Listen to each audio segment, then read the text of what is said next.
Dapur Sehat Roja, meracik makanan lezat menjadi sehat. Kesembuhan itu biidznillah, atas izin Allah Subhanahu wa taala. Bismillah, Assalamualaikum warahmatullahi wabarakatuh. Waalaikumsalam. Alhamdulillahirabbil alamin, wassalatu wassalamu ala Rasulillah wa ala alihi wa ashabihi wa man tabi'ahum bi ihsanin ila yaumiddin, amma ba'd. Assalamualaikum warahmatullahi, para pemerhati Roja dimanapun Anda bisa menyimak siaran kami. Apa kabar Anda di kesempatan ini? Semoga Anda beserta keluarga dalam keadaan sehat selalu, dan tentunya semoga dalam penjagaan dan perlindungan Allah Subhanahu wa taala. Alhamdulillah, di kesempatan ini kita berada dalam program Dapur Sehat Roja, meracik makanan lezat menjadi sehat, bersama narasumber kita Sensei Abu Muhammad Faris Al-Kianji hafizahullah ta'ala. Dan alhamdulillah Sensei sudah bersama kita di kesempatan ini. Kita sapa terlebih dahulu. Assalamualaikum warahmatullahi wabarakatuh. Waalaikumsalam warahmatullahi wabarakatuh. Alhamdulillah baik sehat. Nah, barakallahu fiik. Barakallah. Assalamualaikum. Setelah penyampaian materi, ya, nanti kita akan ke segmen berikutnya. Baik, kita kembali ke Sensei Abu Muhammad. Sensei, ini pembahasan kita berkaitan dengan menu berbuka ya di bulan Ramadan tentunya. Dan ini racikannya ada kurma, timun, kemudian melon. Ini apa saja yang berkaitan dengan menu kita ini, Sensei? Baik, terima kasih. Bismillahirrahmanirrahim. Assalamualaikum warahmatullahi wabarakatuh. Alhamdulillahirabbil alamin, wassalatu wassalamu ala nabiyina Muhammadin wa ala alihi washabbihi ajmain, amma ba'd. Kaum muslimin rahimani wa rahimakumullah, para pendengar pemirsa Roja dimanapun Anda berada. Syukur alhamdulillah kita panjatkan kepada Allah Subhanahu wa taala yang telah melimpahkan kurnia-Nya kepada kita, memberikan kepada kita kesempatan, kesehatan, sehingga hari ini kita dipertemukan kembali oleh Allah Subhanahu wa taala. Salat serta salam semoga selalu senantiasa Allah curahkan kepada junjungan kita Nabi besar Muhammad sallallahu alaihi wasallam, kepada para keluarganya, para sahabatnya, pada tabi'in, tabi'ut tabi'in, dan seluruh pengikutnya yang selalu senantiasa istiqomah di dalam menampaki sunnahnya hingga di yaumul qiyamah. Dan ada pun kemudian daripada itu, maka ini merupakan untuk yang pertama kalinya kita di Dapur Sehat Roja meracik tentang menu berbuka ya. Dan dikarenakan sesuatu dan lain hal, kita membuatnya sesederhana mungkin ya. Kita bahas dalam menu yang sudah biasa diperbincangkan, yakni minuman jus korma dengan mentimun atau dengan melon. Ya, sebenarnya di sini ada dua yang kita butuhkan, banyak itu ada dua sebenarnya. Kita tampakkan tiga di sini adalah suka-suka. Boleh, sebenarnya ada satu lagi, semangka. Boleh kurma dengan semangka, boleh kurma dengan melon, boleh kurma dengan mentimun itu ya. Dan mungkin dikarenakan karakteristik atau tabiat timun di Indonesia ini aromanya lebih menguasai ya, saya lebih memilih melon hari ini kan. Karena pada prinsipnya sebagaimana juga dijelaskan oleh Syekh Albani bahwasanya di Silsilah Shahihah, kurma ini panas pada tingkatan kedua. Ibnu Qayyim juga menjelaskan dia juga panas tingkatan kedua, lembab pada tingkatan kedua. Sementara melon itu dingin pada tingkatan kedua dan lembab pada tingkatan kedua. Kaum muslimin yang melakukan saum, berpuasa seharian penuh, ini otomatis berarti dia pengosongan materi yang ada di perutnya, nggak ada ya, kosong seharian. Maka kalau kita mengacu kepada pendapatnya Al-Imam Ibn Muflih Al-Hambali, bahwasanya tubuh manusia itu terdiri dari dua unsur ya, atau dua tabiat, ini unsur hararah dan unsur rutubah. Dan kalau melihat hal demikian, maka korma ini sebenarnya sudah memenuhi syarat dari hal itu. Karena korma itu sangat manusiawi, karena korma itu memiliki dua unsur juga, ini unsur hararah pada tingkatan kedua dan unsur rutubah pada tingkatan kedua. Jadi kalau ada yang mengatakan derajat kedua, ada yang mengatakan tingkatan kedua, tapi pada hakikatnya sama. Artinya di sini manisnya korma ini, panas derajat atau tingkatan keduanya ini meningkatkan energi vital ya, yang seharian itu kosong dari materi, sehingga kemungkinan lemes atau kurangnya nutrisi, maka dia akan ketutupan dari sisi energi vitalnya. Begitu pula dengan rutubahnya, dia memiliki karakter lembab atau rutubah pada tingkatan kedua. Seharian itu kurang saripati makanan. Maka makanan yang pertama kali masuk kemudian ke dalam usus perut kita ini adalah rutubah. Karena perut itu butuh rutubah, gitu ya. Di sini ada keseimbangan yang sangat bagus. Di antaranya melon dingin tingkatan kedua, korma panas tingkatan kedua. Ini seimbang. Ya, sama. Sementara melon ini memiliki tingkat kelembapan tingkatan kedua, kemudian korma juga lembab tingkat kedua. Artinya di sini lembabnya lebih. Artinya rutubahnya lebih. Ya. Ini suatu keistimewaan sekali. Kenapa? Karena keseharian ini kita kekurangan rutubah. Ya kan? Adapun harorohnya, kemudian burudahnya, dinginnya itu mengikuti. Yang paling dominan di sini adalah kekurangan rutubah. Ini kekurangan materi. Ya. Maka jus atau menu ini dimaksudkan untuk mengganti cairan ataupun nutrisi makanan yang tidak sempat dikonsumsi dalam keseharian itu. Maka mengkonsumsi ini, kalau istilah sekarang di Indonesia itu kan ngetrennya berbuka dengan yang manis. Ini maksudnya manis ini ya. Yang manis itu ini ya. Jadi keseimbangan. Cuman di sini gini, berapa sih takaran? Sebenarnya takaran itu sesuai selera. Entah itu korma 3, entah itu korma 7 kan. Ada kalanya orang yang makannya banyak 7 cukup, atau yang enggak ya dia 3 cukup kan. Maka tapi nanti kita akan bikin 7 ya. 7 kemudian melonnya itu 1 iris ya, kira-kira sekitar 3 sampai 4 iris, mungkin sekitar 3 ya. Jadi nanti kita blender bareng, kemudian kita kasih air. Sebenarnya nggak butuh gula atau madu karena dia udah manis. Dua-duanya udah manis gitu ya. Kecuali kalau pingin orang-orang yang kepingin segar baru dikasih buah lain seperti air jeruk ya. Tapi kalau ini rasanya sudah enak. Tapi bagi orang yang menginginkan yang segar ya boleh dikasih air jeruk sedikit ya. Nanti kita racik bersama. Ya. Ini kita langsung ya. Boleh, silakan. Untuk meraciknya. Berarti kurma 7 ini ambil aja ini 7 butir. Ya.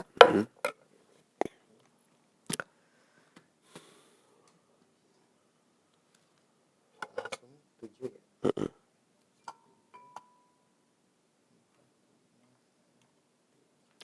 Kurma juga bagus banget nih ya. Iya. Ini bijinya udah dibuang ya. Jangan dikira nanti bijinya belum dibuang. Ini bijinya. Ini baik. apa? Melonnya. Melonnya Coba ambil 3 potong dulu. 3 potong. Ya.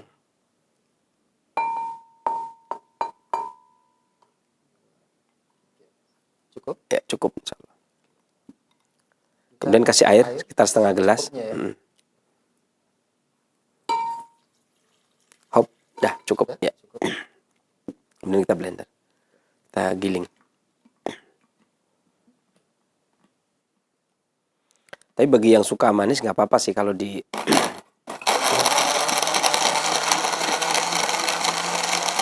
Sampai halus ya. sampai halus. Kalau bagi orang yang suka manis ya tambah madu, nggak ada masalah. Tapi biasanya ini sudah sangat manis, dan bagi kayak saya yang nggak suka terlalu manis tuh. Saya lebih suka nggak pakai gula. Nah, itu ini udah manis sekali. Tapi kan orang-orang kadang-kadang beda-beda. Ini sudah halus sepertinya. Udah, ya sepertinya udah halus. Kemudian dituang. Ya. Insyaallah ya. Tentunya sudah menarik ya. Karena kormanya juga kormanya teksturnya bagus, kemudian melonnya juga bagus. Berarti ini tidak perlu disaring lagi ya? Nggak usah. Seratnya bagus. Ya, sip. Nah, sekarang kita bahas tentang khasiatnya kan. Iya. Jadi tadi di awal saya sudah sampaikan bahwasanya dia memiliki tingkatan rutubah yang lebih tinggi gitu ya. Artinya di mana korma ini meningkatkan energi vital, ya. Kemudian mengharmoniskan limpa lambung, menguatkan hati. Kemudian biasanya dulu kalau ada orang yang kena DBD misalkan, kemudian harusnya kan dia ditambah ya kan, karena trombosisnya menurun biasanya. Nah, ini korma ini biasanya lebih cepat meningkatkan untuk tambah darah, untuk tambah energi vital, untuk tambah nutrisi itu.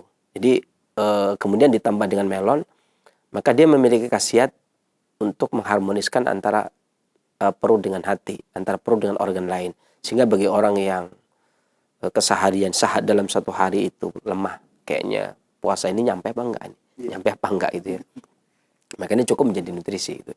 Sebenarnya ini enggak harus dikonsumsi, tidak dibutuhkan, bukan hanya dibutuhkan di saat sahur saja, buka saja sebenarnya. Tapi saat sahur, tetapi saat sahur juga bisa. Tetapi kan kadang-kadang orang ribetnya, masa mau sahur, kali ini kan persiapan buka kan bisa ya. Jadi dia meningkatkan energi vital, mengembalikan vitalitas yang sempat berkurang, bukan hilang, kemudian berkurang, ya, mengembalikan rutubahnya, mengembalikan nutrisinya, mengembalikan energi vitalnya, ya, sehingga dalam keadaan berpuasa pun tetap energi vitalnya penuh. Dan yang paling penting tidak terlalu kenyang. Ketika minum ini dulu kan nanti enggak, makan nasinya agak nanti. Ya, jadi yang seharusnya azan maghrib kita makan nasi itu berarti duduk dulu, gitu ya. Mereka sholat jamaah selesai kita masih duduk, gitu ya. Ini kan bisa langsung pergi, gitu kan. Karena sudah cukup mengganjal, sudah cukup untuk mengembalikan nutrisi yang hilang, mengembalikan energi vital yang sempat terkurang ya.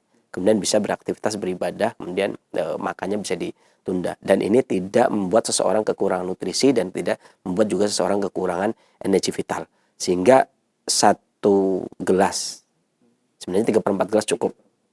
Ini tadi sedikit lagi dituangkan, tadi bagi menjadi 2. Itu sebenarnya sangat cukup buat 2 orang gitu ya.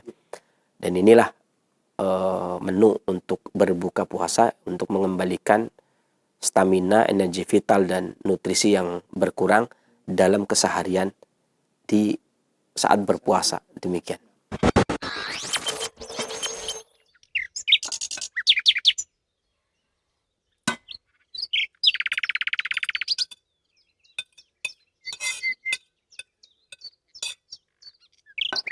Dapur Sehat Roja, meracik makanan lezat menjadi sehat. Kesembuhan itu biidznillah, atas izin Allah Subhanahu wa taala. Assalamualaikum warahmatullahi wabarakatuh. Ikhwatul Islam wajazakumullah. Para pemerhati Roja dimanapun Anda bisa menyimak siaran kami, alhamdulillah di kesempatan Rabu pagi menjelang siang yang berbahagia ini, kembali kita akan simak program Dapur Sehat Roja, meracik makanan lezat menjadi sehat bersama narasumber kita Sinse Abu Muhammad Faris Al-Kianji hafizahullah ta'ala. Dan alhamdulillah Sinse sudah bersama kita di kesempatan ini. Langsung saja Sinse, tadi kita sudah melihat video yang ditampilkan ini di edisi spesial Ramadan ya, insya Allah Sinse ya, berkaitan dengan menu berbuka di bulan puasa ya, di bulan Ramadan. Ya, jus kurma dengan melon ya. Tadi disebutkan juga ini kurma bersifat hangat dan manis dan bermanfaat untuk menguatkan fungsi hati dan menambah daya ingat, memberikan gizi pada badan ya. Ini kan kalau kita lihat kurma di Indonesia ini banyak variannya ya. Itu apakah sama khasiat dari kurma yang misalnya kurmanya lembut dengan yang kurang lembut atau gimana sih? Terima kasih. Bismillahirrahmanirrahim. Assalamualaikum warahmatullahi wabarakatuh. Alhamdulillah rabbil alamin. Wassalatu wassalamu ala nabiyina Muhammadin wa ala alihi wa sahbihi ajma'in, amma ba'd. Kaum muslimin, para pendengar pemirsa Roja dimanapun Anda berada, syukur alhamdulillah kita panjatkan kepada Allah Subhanahu wa taala yang telah memberikan kepada kita kesempatan kesehatan sehingga hari ini kita kembali dipertemukan oleh Allah Subhanahu wa taala. Salam serta salam semoga selalu senantiasa Allah curahkan kepada junjungan kita Nabi besar Muhammad sallallahu alaihi wasallam, kepada para keluarganya, para sahabatnya, pada tabiin dan seluruh pengikut-pengikutnya yang selalu senantiasa istiqomah di dalam menapaki sunnahnya yang di yaumul qiyamah. Dan adapun kemudian daripada itu, ini menarik pertanyaannya karena korma ini memang sangat banyak sekali jenisnya. Meskipun korma yang berasal dari Arab itu belum sampai di Indonesia semua gitu ya.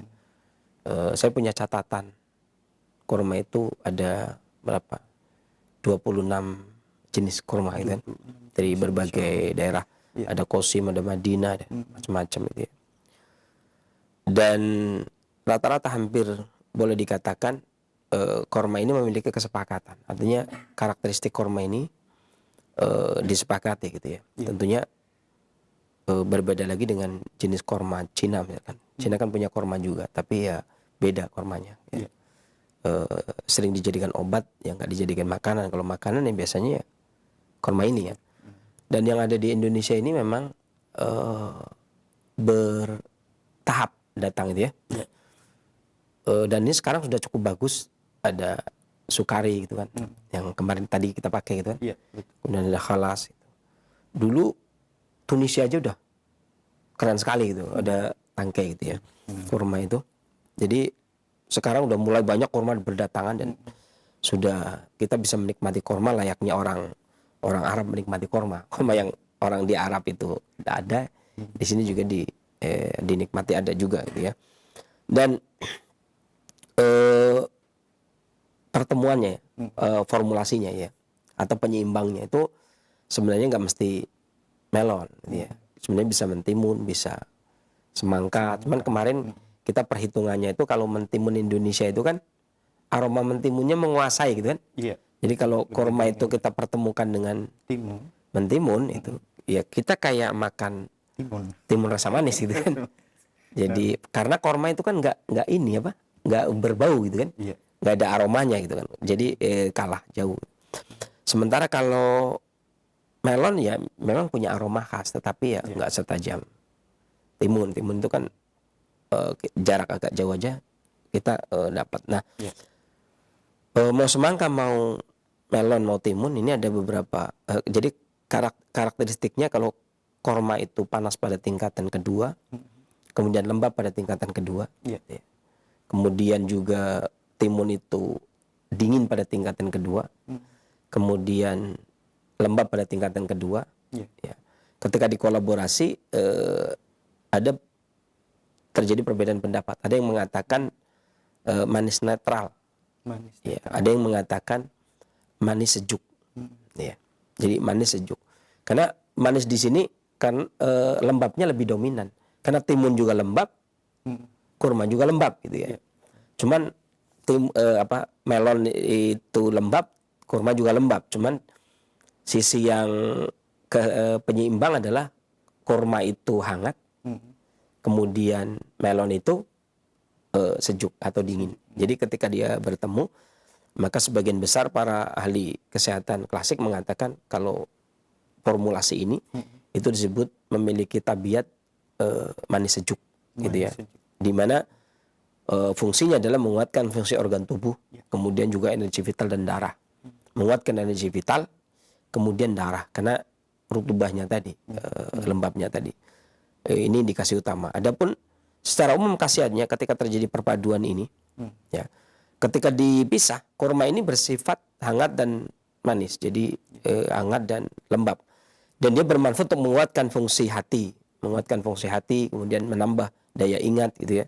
Kemudian memberikan gizi pada badan, memberikan nutrisi, dan tentunya tujuan buka mengkonsumsi kurma adalah beberapa makanan dan nutrisi yang nggak sempat atau kekurangan nutrisi dalam keseharian itu, maka dia akan menambah kembali, memberikan gizi dan nutrisi pada badan yang sempat tidak didapat di dalam keseharian, dan meningkatkan kekebalan tubuh. Ini yang penting, ya kan? Jadi memberikan gizi dan nutrisi sehingga seorang puasa pun dia tidak kekurangan gizi, gitu kan? Tidak kekurangan nutrisi. Kemudian menambah daya ingat. Sementara mentimun itu sendiri yang sifatnya lembab dingin, ini bermanfaat untuk menyejukkan lambung. Ya, kan panas keseharian, kosong. Kemudian mengobati gangguan kandung kemih. Karena biasanya habis sahur biasanya kan masih suka sering kencing, gitu. Ya kan, karena habis sahur biasanya, pas sahur itu biasanya orang banyak minum gitu ya. Banyak minum gitu. Padahal banyakan minum ya banyak kencing gitu kan. Banyak minum banyak kencing. Nah, dia maka mentimun ini bermanfaat untuk menyejukkan lambung atau menyejukkan perut, kemudian mengobati gangguan kandung kemih, ya, kemudian juga memperlancar kencing, melancar aliran kencing, sehingga habis cairan kencing yang seharian itu nggak kencing, kemudian dia memperlancar kencing dan gangguan kandung kemih. Sehingga kalau dipadukan khasiatnya itu terjadi perbedaan. Jadi kalau dari tadi menguatkan hati, menambah daya ingat, yang satu hanya menguatkan lambung, gitu ya. Nah, ketika dia disatukan, justru dia menguatkan fungsi hati, tetap meningkatkan daya tahan tubuh, meningkatkan daya ingat, dan menguatkan otot jantung. Ya, ketika dia dipadu ternyata menguatkan otot jantung dan menghilangkan panas serta menyegarkan tubuh. Jadi seharian panas, hilang panasnya, kemudian menyegarkan tubuh dan melembabkan tubuh. Ya. Sehingga menghindari terjadinya kekurangan rutubah. Karena seharian kita ini tidak makan, seharian kita ini tidak minum. Secara otomatis ketika seseorang itu tidak makan dan tidak minum, berarti dia kekurangan cairan dan kekurangan nutrisi. Nah, perpaduan itu akan menambah. Dan menambah daya ingat artinya menguatkan jantung karena akal itu adanya di kolbu, gitu kan. Jadi kalau dalam surat Al-Hajj kan disebutkan demikian. Qulubun ya'qilun, kolbu yang berakal, gitu kan. Jadi menguatkan akal dalam arti menguatkan kolbu terlebih dahulu, gitu. Jadi secara umum berarti dia masuk ke dalam perut, kemudian dia menguatkan perut, kemudian menguatkan hati, naik hangatnya, naik menguatkan kolbu, kemudian naik lagi meningkatkan daya ingat. Nah, sejuknya bertahan di tubuh, sementara hangatnya naik ke atas, ya, kemudian tetap menambah darah, menajamkan daya ingat, menguatkan jantung, menguatkan fungsi hati di dalam penyimpanan darah, menguatkan limpahan lambung di dalam mencerna makanan dan minuman, meskipun seharian itu tidak sempat makan, ya, sehingga melemahkan dia. Jadi secara otomatis dia membantu kinerja organ.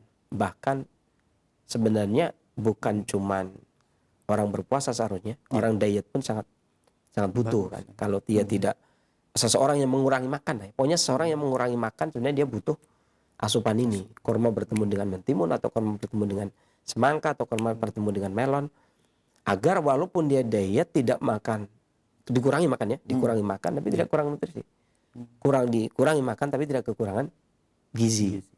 Jadi makanan apapun yang masuk, karena kadang-kadang orang berpuasa ini maaf saja, jadi nggak mesti makanan bergizi. Kadang-kadang mereka buka puasa gorengan misalnya. Nah itu gimana? Kan? Memang Itu udah kan jelas kekurangan dong, ya. Kebiasaan ya. Makanya kita menganjurkan ini untuk menutup kekurangan yang ada, gitu kan. Jangan sampai kemudian buka puasa, oke lah. Udah tradisinya mau gimana lagi, kan? Iya kan? Artinya melarang sesuatu keseharian itu ya nggak dilarang, tapi diseimbangkan, ya kan? Kalau Anda makan seperti itu, ya berarti apalah yang menjadi nutrisi, apa yang menjadi gizi, kan? Kalau ya memang ada sih yang makan kolak pisang, gitu kan. Tapi kebanyakan kan nggak, begitu buka tank langsung kadang gorengan dulu, bukan air dulu, gitu ya. Ada juga yang begitu, kan. Kalau dibuka bersama itu yang paling habis juga gorengan dulu, bukan buah semangka dulu, bukan. Padahal di situ ada semangka, ada melon, bukan. Gitu. Paling biasanya kalau di masjid-masjid tertentu kurma dulu diambil, tapi ada juga yang serbunya, duduknya yang gorengan. Ya nggak salah, tapi harus ada keseimbangan, gitu kan. Nah, ini paling tidak ketika di bulan Ramadan ini kita berbuka, makanannya itu tidak menunjang untuk kesehatan, tidak memberikan gizi dan nutrisi, setidaknya kita tidak kekurangan gizi dan nutrisi. Sehingga seharian kita tidak makan, bukanya kita juga tidak nutup, ya kan? Tidak nutup kebutuhan badan. Tapi adanya kurma dengan melon ini, dia menutupi.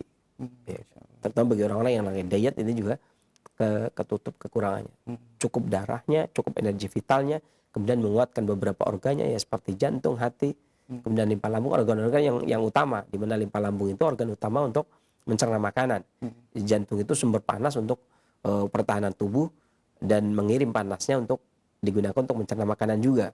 Dan sementara hati itu untuk menyimpan darahnya. Artinya beberapa organ yang keseharian bekerja ini diasupi semua. Jadi paling tidak sisihkan waktu kalau memang kita biasanya karena kalau kebanyakan orang udah nggak mau makan nasi, kan, ya kan, udah banyak udah makan, selesai makan nasi, lauk juga sudah nggak nafsu, ya paling tidak minumnya ini, ya kan, minumnya masih enak, ya.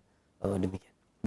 Baik Sensei. Dan ini minuman berbuka ini bisa untuk anak-anak dengan dewasa juga, ya betul. Sensei? Kita bikin itu dari anak-anak, dewasa, sampai ibu hamil menyusui, itu relatif baik. Baik. Kemudian tadi ada kaitan dengan gorengan. Ini kebiasaan yang lain juga itu biasa berbuka dengan minuman yang dingin. Itu efek ke tubuh itu bagaimana sih? Gini, sebenarnya minuman dingin ini dia sejuk tapi sifatnya kering. Iya. Sementara keseharian tenggorokan kita kering, perut kita juga kering, gitu kan. Iya. Jadi minuman dingin ya sebenarnya dingin kulkas maksudnya, Iya, dingin es betul. itu, seperti AC begitu. Itu kan itu juga kurang bagus. Bukan dingin biasa. Kalau dingin biasa nggak ada masalah. Makanya dingin biasa itu dingin ruangan, dingin yang tidak dimasukkan di pendingin, mesin pendingin itu ya. Sementara gorengan juga panas lembab. Gitu ya. Gorengan juga panas lembab. Jadi dia rata-rata juga nggak bagus buat tenggorokan. Jadi esnya juga, makanya ya seringnya puasa begitu. Sekian hari puasa, tenggorokan yang kena. Ya kan? Panas dalam yang kena. Nah, karena itu tadi kekurangan rutubah, kekurangan pelembabnya, kebanyakan pengeringnya, gitu kan. Yang dikonsumsi kebanyakan pengeringnya. Apalagi goreng pasti cabai dong. Nggak mungkin dong gorengan doang kan. Bahkan ada yang saus kan, saus kan ya. Gorengan cabai. Ya. Kalau orang Jawa gorengan cabai. Mungkin kalau sini ada saus. Jadi beberapa makan yang dimasukkan itu kan sebenarnya nggak menolong. Dimana keseharian kita perut kosong, keseharian kita kering, dikeringkan, gitu kan. Nah paling tidak jus ini itu ya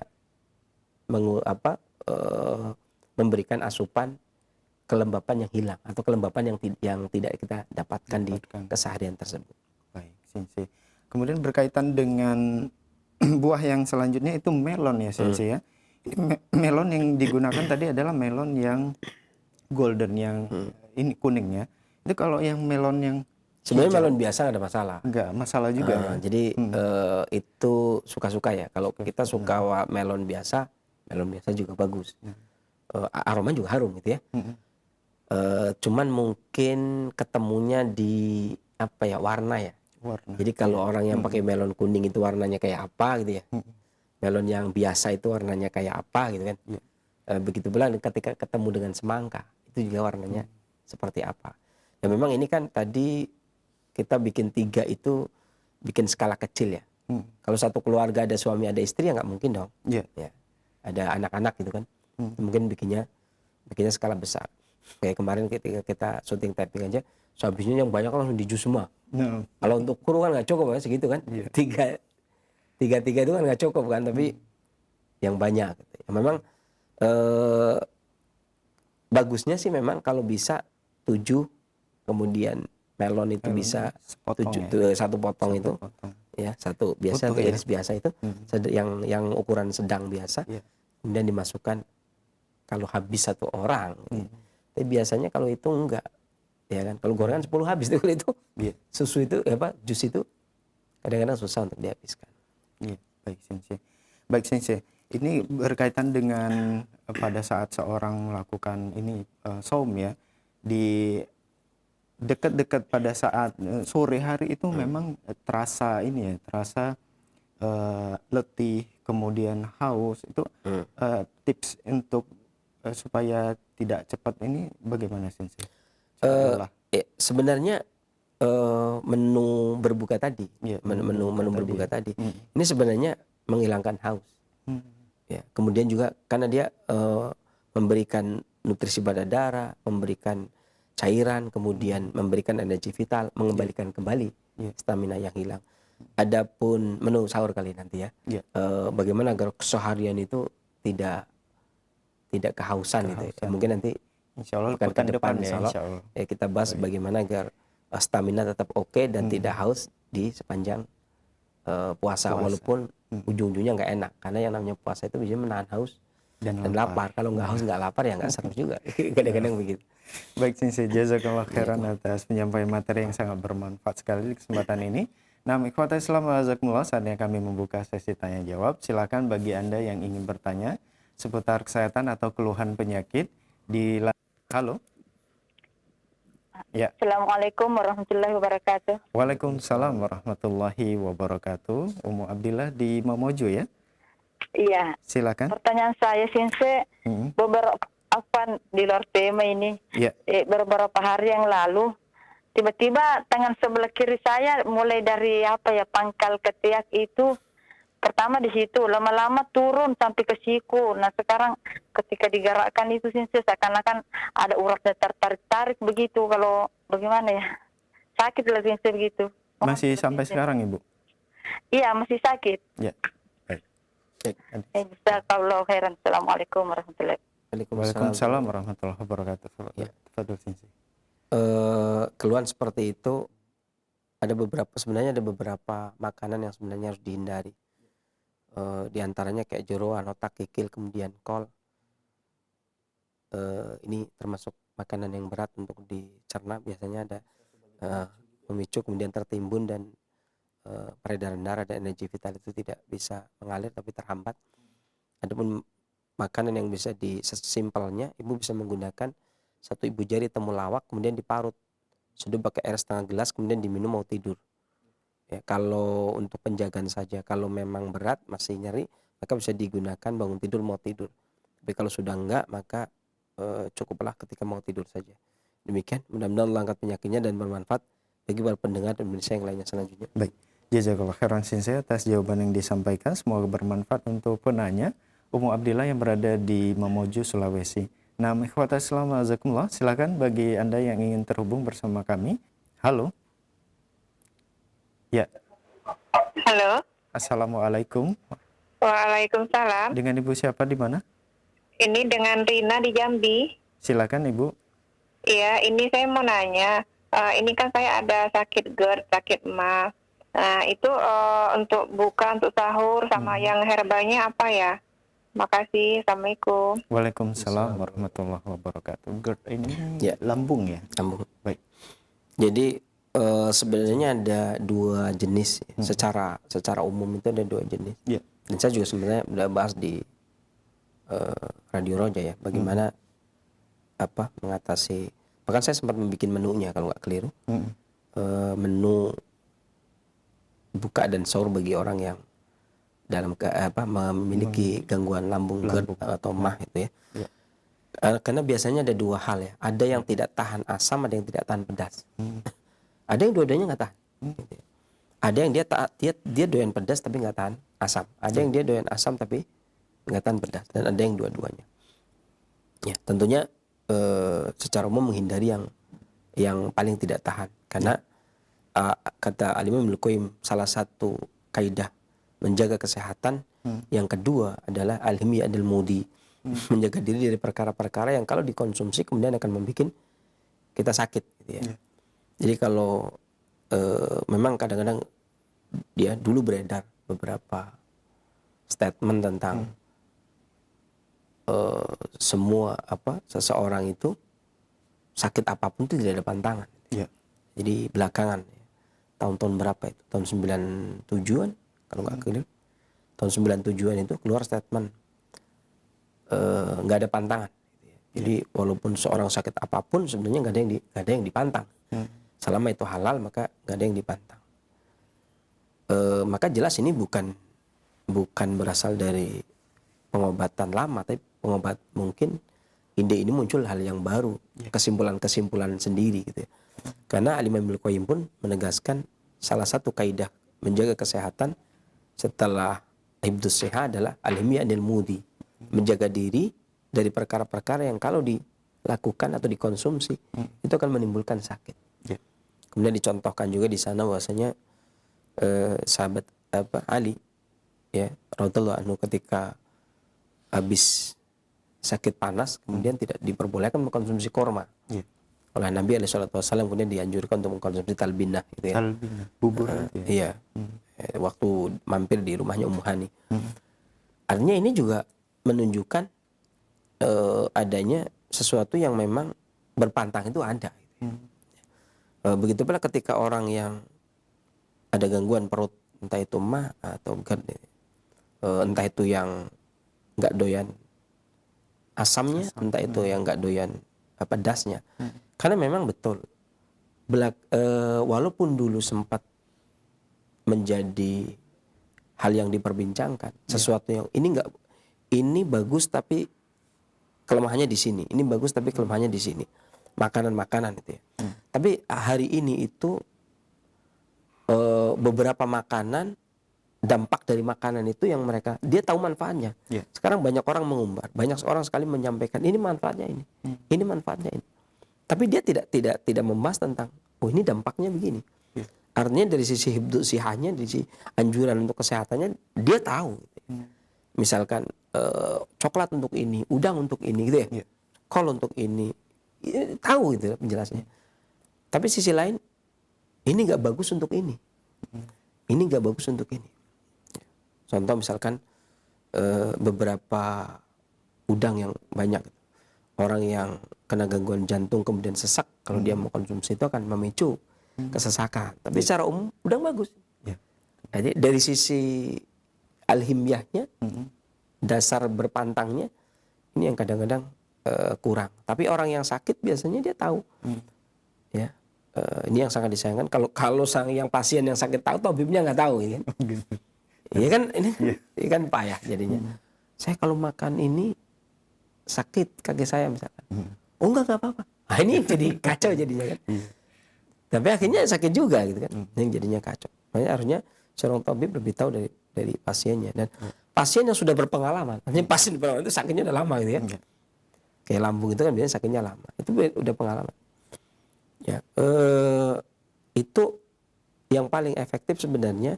Kalau gangguan lambung itu yang penting jangan cemas, jangan stres, jangan banyak pikiran. Usahakan berpuasa dengan gembira gitu.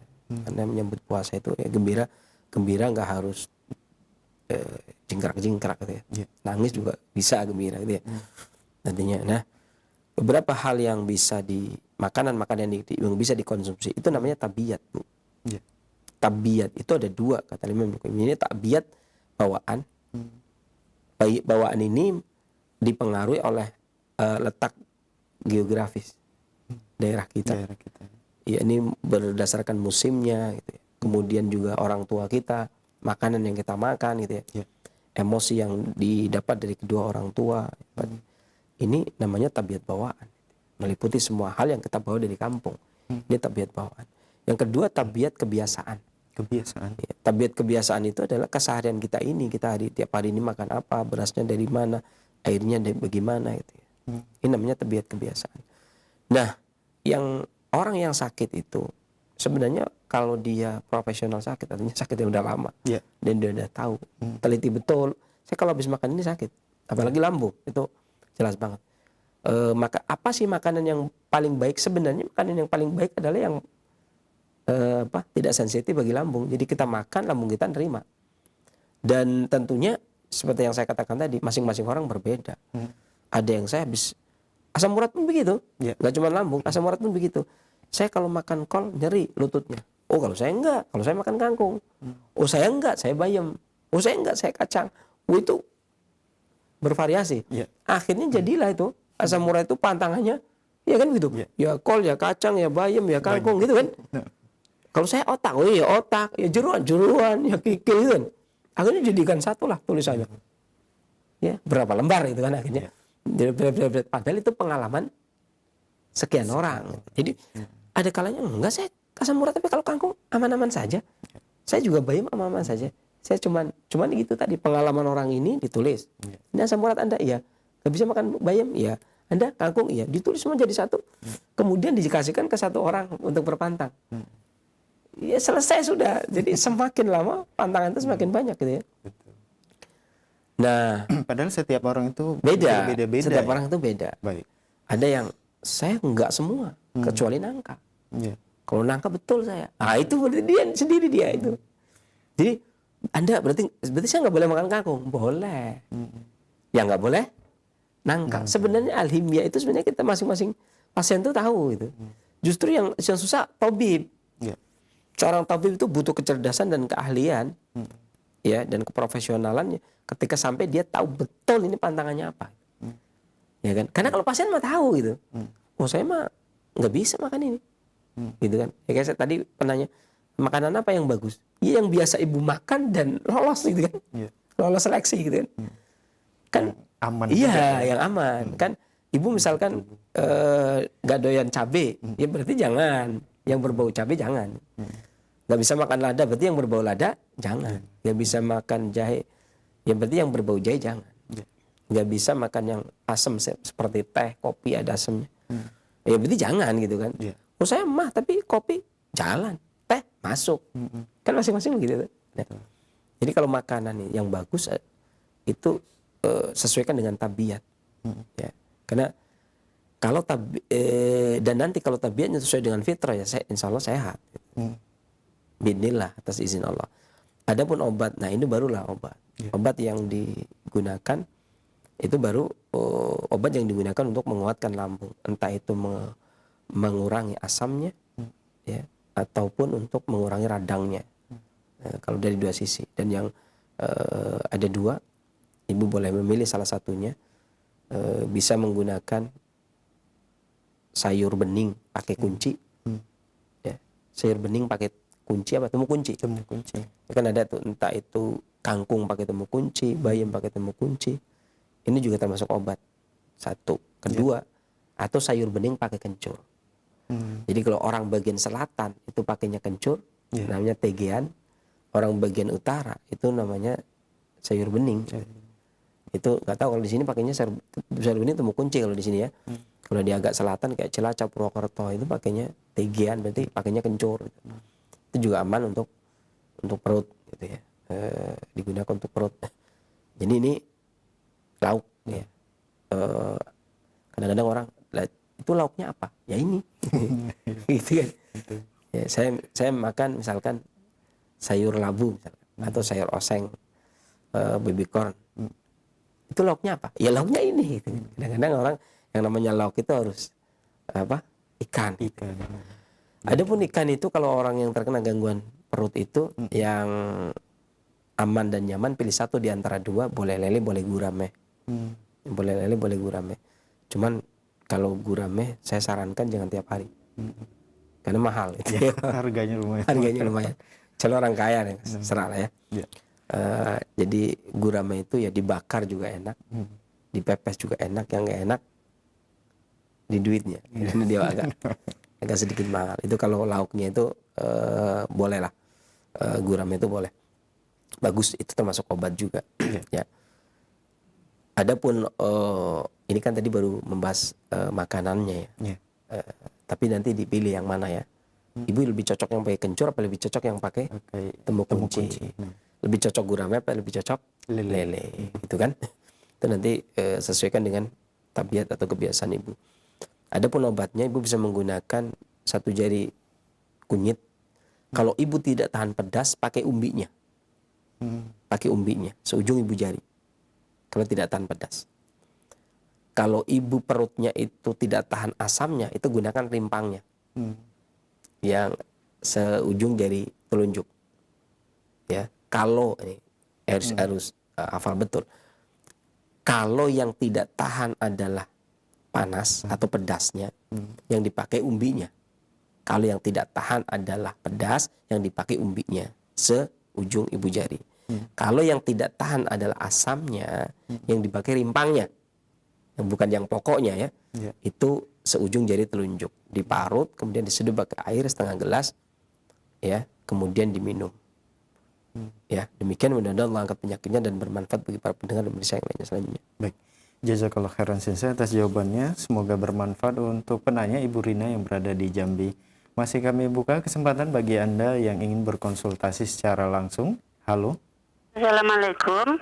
Waalaikumsalam warahmatullahi Ini wabarakatuh. dari Ibu Umi Bojonggede. Silakan Ibu. Ini keluhan. Mohon dikecilkan terlebih dahulu Ibu volume televisi atau radionya. Keluhan saya di tangan kanan, jempol tangan kanan ini sakit ngilu sekali tuh sampai ke pergelangan. Udah lama kok nggak sembuh-sembuh gitu loh. Baik, Saya sudah berapa lama Ibu? Ya udah sekitar 2 bulan gitu ya. Saya kira tadinya kayak kesleo gitu, tapi udah diurut dua kok sekarang nggak sembuh-sembuh. Saya udah ke klinik Sinsei itu juga, cuman Sinsei nggak ketemu Sinsei. Baik, ada yang mau ditanyakan? Baik, Ibu Kami sudah bisa menangkap pertanyaannya. Mohon ditunggu jawaban dari Sensei. Iya, makasih. Ya, sama-sama Ibu. Assalamualaikum. Waalaikumsalam warahmatullahi wabarakatuh. Silakan Sensei. Jadi kalau belum sembuh itu bukan karena diurut belum sembuh gitu. Memang Allah belum menyembuhkan itu. Karena bukan masalah urutannya, tapi masalahnya yang memang kalau Allah belum sembuhkan. Terus kadang nggak harus, kadang-kadang orang kalau saya mau datang ketemu dia, kalau nggak ketemu enggak. Padahal yang menyembuhkan kan Allah gitu kan. Jadi ketemu saya nggak ketemu saya itu ya nggak apa-apa, nggak ada masalah. Kadang-kadang balik lagi nggak. Ya padahal pada prinsipnya yang berpraktek itu pastinya membekali diri kan, membekali dengan entah itu dokter, entah itu sinsei, entah itu herbalis, entah itu penghayu, entah itu pengobat, entah itu penyehat. Maka mereka membekali diri gitu ya. Jadi entah itu ahli pijat, ahli terapi gitu ya. Jadi bukan, kalau memang belum sembuh ya memang Allah belum sembuhkan. Ya. Ini hal ya kadang-kadang sesuatu hal yang sepele tapi kelihatannya kok urgent gitu ya. Padahal ibu jari doang. Ibu jari doang. Ya tapi itu tetap masih ruang lingkup takdir Allah gitu. Nggak bisa, nggak terlepas dari itu semua ya kan. Jadi usaha kita ini kan sebenarnya tinggal kita diperintahkan sebagai hamba, diperintahkan untuk kalau memang kita sakit, kita berobat gitu ya. Ya sudah, saya udah menyelesaikan urusan saya, Allah berobat gitu. Urusan sembuh bukan urusan saya gitu kan. Bukan urusan saya dan urusan tabibnya ya Allah gitu kan.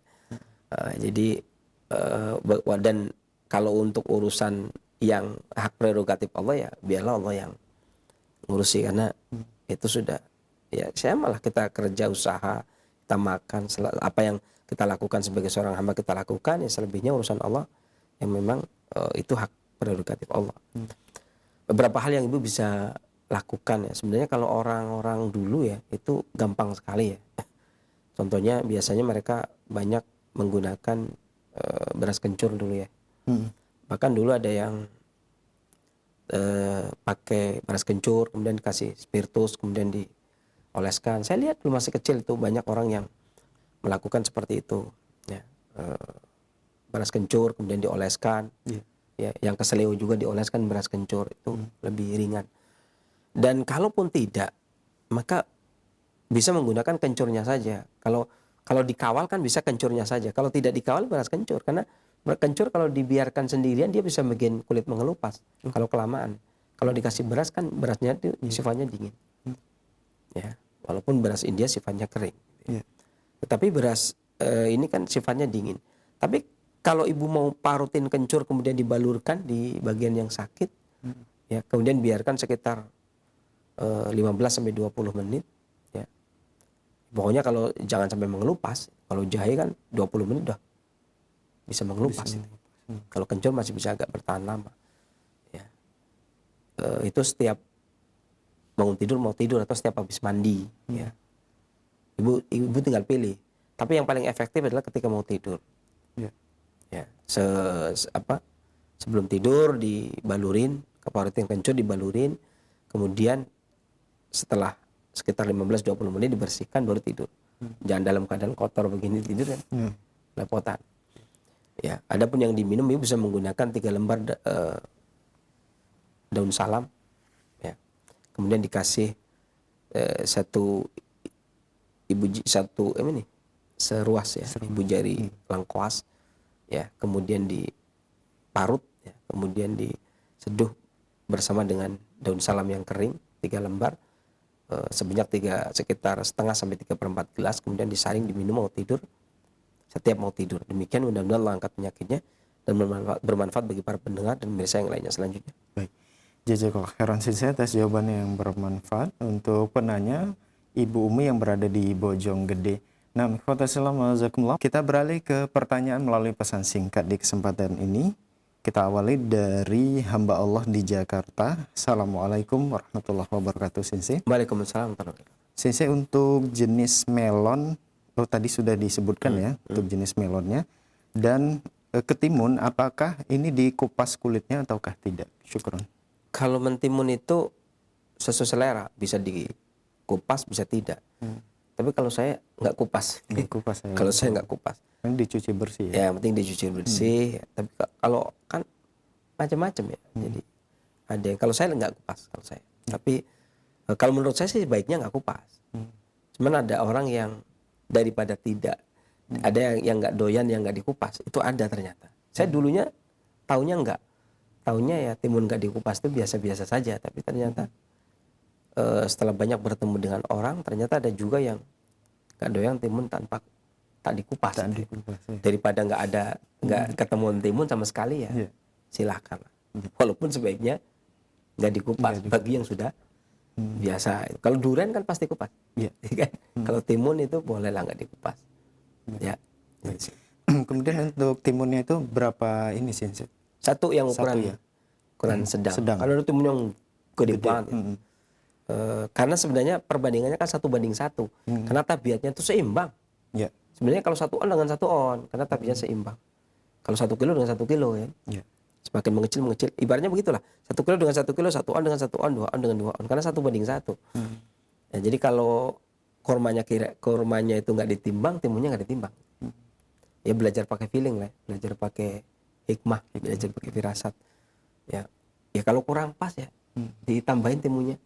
Kurang pas melonnya, kan kadang-kadang masing-masing orang seleranya macam-macam. Tapi ya sebagian besar timunnya sedikit itu cukup, karena timun itu aromanya luar biasa gitu ya.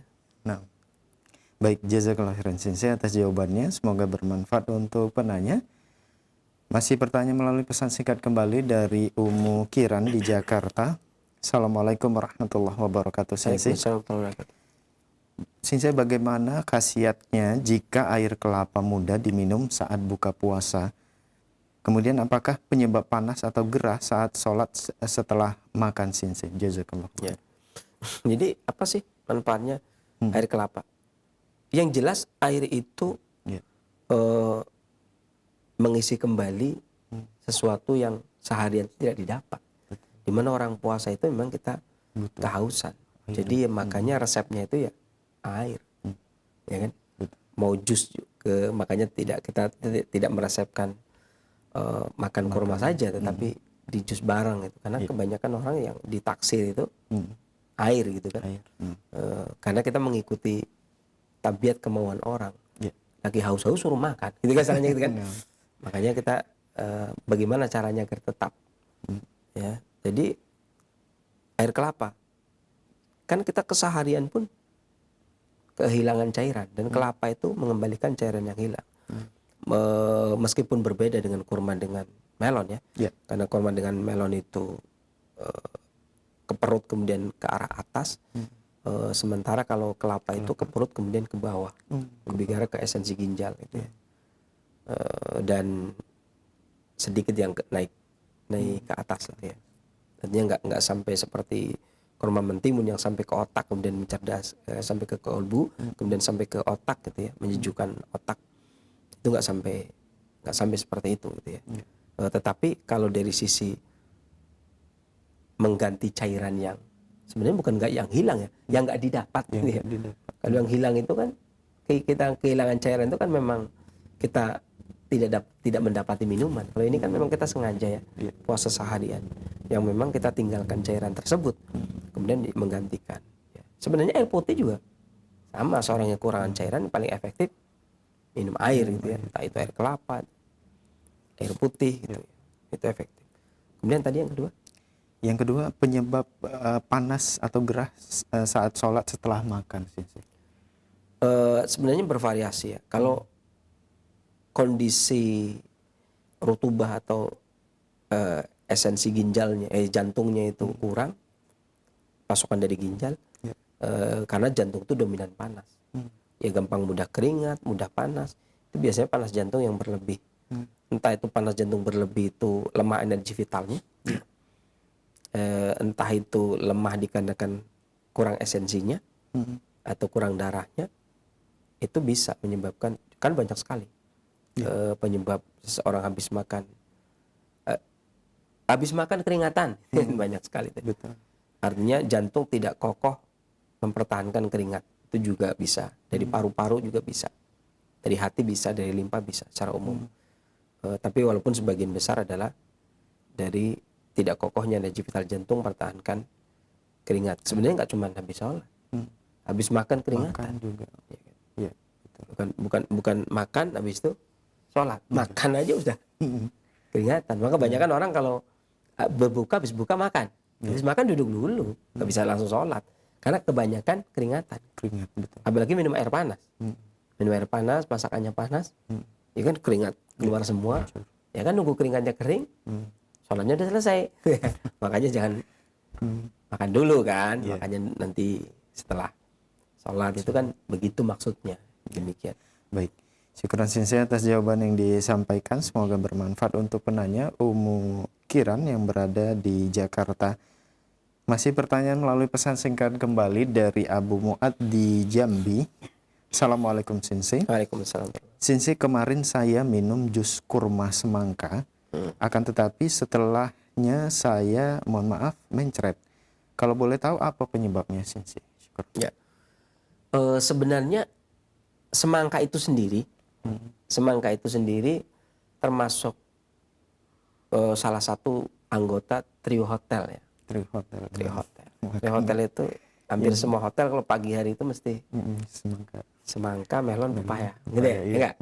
Ya. Ya mungkin ada yang ditambah gitu ya. Tapi yang kayaknya yang hampir dikatakan wajib yang kalau ditinggalkan nggak berdosa itu ini menyediakan ini 3 ini ya. Kenapa demikian? Karena dia memperlancar buang air besar. Semangka itu secara umum memperlancar buang air besar. Ya, kemudian sebenarnya kurma itu kalau antum kalau bisa kalau lihat di pendapatnya Imam Ibnu Qayyim, kurma itu bagi orang yang tidak terbiasa bisa menyebabkan sembelit. Makanya kan imbang tuh. Ya. Tapi pada satu sisi ketika seseorang itu sembelitnya dikarenakan lemahnya energi vital, kurangnya daya dorong, kurma bisa menjadi pendorong. Kurma bisa menjadi pendorong. Contohnya misalkan kita susah lagi nggak bisa buang air besar, tapi karena lagi lemas, gitu ya. Karena lemas bukan karena kurang pelumas, maka makan kurma bisa buang air besar. Ya. Sementara kalau susah buang air besar karena kurang pelumas, maka juga buang air besar. Nah bisa orang yang minum jus kurma sama semangka itu mencret, itu ada 2 kemungkinan. Pertama masuk angin. Masuk angin. Jadi bukan kurma semangkanya, karena masuk angin. Biasanya harus ada yang buang air besar. Kurma itu punya daya dorong, semangka itu melembabkan juga punya daya dorong juga. Ya, itu yang pertama. Yang kedua, itu memang pencernaannya yang ada masalah, sehingga kurang lembab juga. Semangka juga seratnya tinggi, lembab juga memperlancar buang air besar. Ketika dia energi vital pencernaannya kurang kuat untuk mendorong, ketemu dengan kurma juga bisa jadi daya dorong. Tapi yang paling besar kemungkinan di antara 2 tersebut adalah masuk angin. Ya. Artinya ya sebenarnya nggak ada masalah. Kadang-kadang orang seharian puasa itu kadang masuk angin. Puasa pertama atau puasa pertengahan nanti itu terkadang masuk angin. Masuk angin bukan karena kegiatan yang banyak. Kadang kurang kegiatan juga bisa masuk angin. Yang biasanya gerak, puasa pertama nih tidur, ya kan? Iya. Kemudian bangun tidur. Penyesuaian ya. Nah, iya. Kan ada biasanya begitu ya, adaptasi. Ada juga yang puasa pertama libur, gitu ya. Jadi ya kadang-kadang badan, ya kan, yang harusnya gerak anginnya keluar ini diam tidak, aja iya. gitu ya.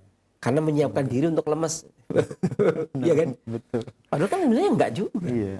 Kalau ya biasa kan? Bisa aktivitas seperti biasa ya. Tapi kadang-kadang puasa pertama kayaknya lemes, artinya menyiapkan diri buat lemes. Ya, jadi nggak ada masalah sebenarnya.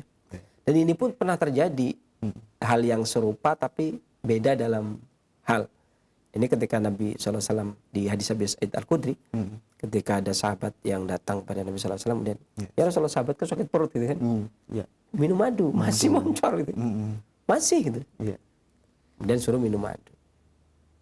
Kemudian yang keempat kalinya kan sampai mengatakan, saya sudah sampaikan ya Rasulullah, dipertegas, dikiranya Nabi SAW itu nggak tahu. Gitu. No.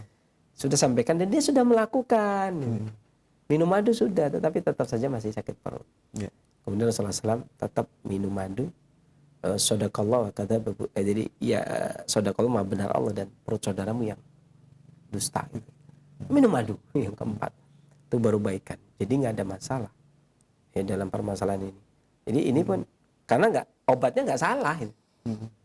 Obatnya nggak salah. Jadi pertemuan antara melon ini juga pernah dilakukan di zaman Nabi. Ummul Mukminin Aisyah radhiyallahu anha juga demikian melakukan. Dan kalau enggak ya berarti perut saudara kita ini yang salah. Jadi nggak ada masalah. Minum saja nggak ada masalah. Kemungkinan masuk angin. Ya mudah-mudahan Allah angkat penyakitnya dan bermanfaat bagi para pendengar.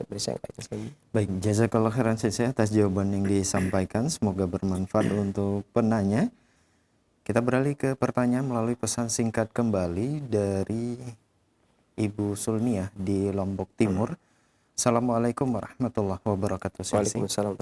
Sensei, apa penyebab keringat berlebih terutama pada ketiak dan bagaimana solusinya? Syukur. Sebenarnya hampir semua manusia tubuhnya itu ada masing-masing ada pengeluarannya. Ya. Tiap pori-pori mengeluarkan keringat, kemudian ada juga buang air besar, ada buang air kecil, kemudian ada keluar air mata, ada keluar ingus, masing-masing keluar. Cuman ketika keluarnya itu berlebih, ini berarti petugas yang bagian pengeluaran yang nggak beres. Misalkan orang buang air besar harus dong. Iya, betul. Tapi kalau sehari 20 kali kan sebesarnya yang masalah gitu ya. Kemudian begitu pula kadang ingus keluar, kadang muntah gitu ya. Tapi kalau ingus keluar terus kan masalah juga gitu ya. Muntah terus juga masalah juga. Air mata terus juga masalah juga. Begitu pula dengan keringat. Walaupun secara umum keringat itu kalau dalam pengobatan klasik yang berperan mengendalikan keringat itu jantung, terkadang ada masalah di organ lain. Ya, ada masalah di organ lain. Tapi kalau secara umum ya jantung, gitu ya. Dan yang digunakan untuk menghentikan keringat itu beberapa hal, banyak sekali. Ada boleh menggunakan untuk menghentikan keringat ya, boleh menggunakan kunyit asam, kunyit 1 ibu jari, asamnya 2 sebesar telur burung puyuh. Atau bisa menggunakan daun beluntas 1 genggam, kemudian dibuat lalapan boleh, dimasak boleh. Selain menghentikan keringat, dia juga menghilangkan bau keringat. Atau kemangi, kalau kemangi terkenal ya, itu juga bisa. Kemudian daun mengkudu juga efektif ya, digunakan, direbus kemudian dimakan. Ini juga bisa digunakan untuk menghentikan keringat. Demikian. Dan Allah angkat penyakitnya dan bermanfaat bagi para pendengar Indonesia yang lainnya selanjutnya. Baik. Jazakallah khairan atas jawaban yang disampaikan. Semoga bermanfaat untuk penanya. Masih pertanyaan melalui pesan singkat kembali dari hamba Allah di Ternate. Assalamualaikum Sensei. Waalaikumsalam. Saya mempunyai penyakit asma dan sesak pembawaan dari kecil. Yang saya mau tanyakan, mengapa setiap sesak saya selalu serasa buang air besar atau mencret, dan setelah saya BAB saya tambah sesak. Mohon solusinya sih. Para pengobat klasik dulu mengatakan paru-paru punya hubungan luar dalam dengan usus besar. Jadi kalau buang air besar itu dikendalikan oleh usus besar, sementara sesaknya dari paru nyambung, karena paru-paru punya hubungan luar dalam dengan usus besar. Ya. Beberapa hal yang efektif digunakan adalah setiap kali nyesek, ngunyah kencur seujung jari kelingking dikunyah. Kupas enggak? Biasanya kupas. Ada yang kupas, ada yang tidak. Jadi kupas kemudian dikunyah, telan minum air hangat setiap kali nyesek. Adapun kalau tidak nyesek maka yang dikonsumsi ini juga untuk pencernaan juga, untuk usus besar juga. Itu begini ya, 2 ruas jari, 2 ruas kelingking itu kunyit sebesar 2 ruas kelingking. kemudian diparut, kemudian diseduh pakai air setengah gelas, kasih garam kasar. Garam kasar. Apa garam kasar ya? Garam ikan itu. Garam ikan itu ya, sekilo 5.000 kalau nggak salah. Iya. Garam yang paling murah. Namanya garam-garam yang biasa buat garam ikan. Itu ya sedikit saja, beberapa butir saja, kemudian diaduk, ya, kemudian diminum, lakukan mau tidur, bangun tidur, mau tidur. Mudah-mudahan Allah angkat penyakitnya dan bermanfaat bagi para pendengar Indonesia yang lainnya selanjutnya. Baik. Syukuran Sensei atas jawabannya, dan itu merupakan pertanyaan kita terakhir di kesempatan ini. Mungkin ada sebagai iktitam atau penutup. Tafadhol Ya. Sensei. Jadi di bulan Ramadan ini terkadang terjadi perubahan tabiat. Seharusnya persiapan bagus, persiapan ya harus untuk membedakan mana puasa sunnah, mana puasa wajib. Jadi puasa kelihatan lah puasa wajib itu dipersiapkan gitu ya. Puasa sunnah itu tidak usah dipersiapkan. Kadang-kadang Nabi Sallallahu Alaihi Wasallam puasa ketika datang pulang nggak ada makanan ya langsung puasa, artinya berarti nggak ada persiapan gitu ya. Di bulan Ramadan itu persiapan ya, harus dipersiapkan. Tapi jangan sampai kemudian tabiat kita pun ikut andil, maksudnya ini kan puasa, harusnya saya sediakan waktu tidur siang yang panjang gitu ya. Ya nggak juga begitu, artinya tetap saja kita berjalan seperti biasa. Kan aktivitasnya cuma nggak makan, ya kan? Aktivitasnya cuma nggak makan. Kegiatan biasa kan jalan, baca bisa ya, apa bisa ya. Jangan sampai. Tapi kalau kita menyiapkan diri dengan saya kan puasa, jadi lemas. Nah, itu kan. Ya, jadi kayak yang lainnya nggak puasa gitu kan. Artinya nggak harus demikian. Kalau yang seperti itu ya biasanya habis asar ngelihat huruf itu ya loncat-loncat. Ya usahakan mempersiapkan itu terutama kolbunya, ya kan. Jangan repot mempersiapkan makanan tapi nggak dipersiapkan kolbunya. Jadi habis zuhur itu mikirnya es kelapa, kolak, repot. Ini persiapkan kolbunya. Ya biasa sajalah, karena kalau dulu itu, ini ya sekarang saja. Dulu itu makan itu memang sehari nggak 3 kali. Sehari itu yang paling efektif dulu itu ya, zaman kami masih belajar itu ya 2 kali ya, pagi dan sore. Emang siang nggak makan. Puasa nggak puasa memang siang nggak makan. Tapi kalau puasa ya berarti ya sama gitu ya. Artinya ya sama-sama makan. Cuman bedanya kalau sarapan pagi itu jam 7 lah atau jam 6. Ininya kalau makan malamnya mah sama. Jam 6 sama ya. Jam 6. Atau habis maghrib sama lah. Minum aja. Cuman bedanya nggak minum saja sih sebenarnya. Ya, cuman karena hari ini itu kita sudah gimana ya, terbiasa makan siang itu yang heboh gitu. Iya kan? Yang heboh itu makan siang. Sarapan pagi paling bubur gitu ya. Makan siangnya heboh. Makan malamnya kadang nggak makan malam bagi orang yang diet. Begitu puasa ya kaget. Makanya saya anjurkan bagi orang dietnya yang begini harusnya. Diet itu mempersiapkan kayak orang puasa. Jadi pagi makan, malam makan, siang lah yang ya, karena siang nggak makan tuh ya nggak ada masalah. Karena malam mencerna makanan masih tersedia untuk keseharian gitu kan. Ini itu masih tersedia. Jadi nggak ada masalah kalau seharian tuh nggak makan. Yang penting malam nanti makan karena mau dicerna untuk menjadi nutrisi badan. Ya cuman bagi negara-negara yang dijajah ya kebanyakan ngikut pola yang menjajah ya, atau masyarakat luar negara kita yang lain, akhirnya kita memiliki kebudayaan yang sama, ya ini makan 3 kali. Tapi kalau yang sudah biasa makan 2 kali ya nggak ada masalah, ya biasa gitu. Nggak ada masalah ya. Jadi ya tetap bisa beraktivitas, tetap bisa kerja, tetap bisa baca, tetap bisa melakukan aktivitas gitu ya. Jadi usahakan demikian. Dan ingat, walaupun sakit di dalam keadaan puasa ya biasa saja. Karena yang paling penting adalah bagaimana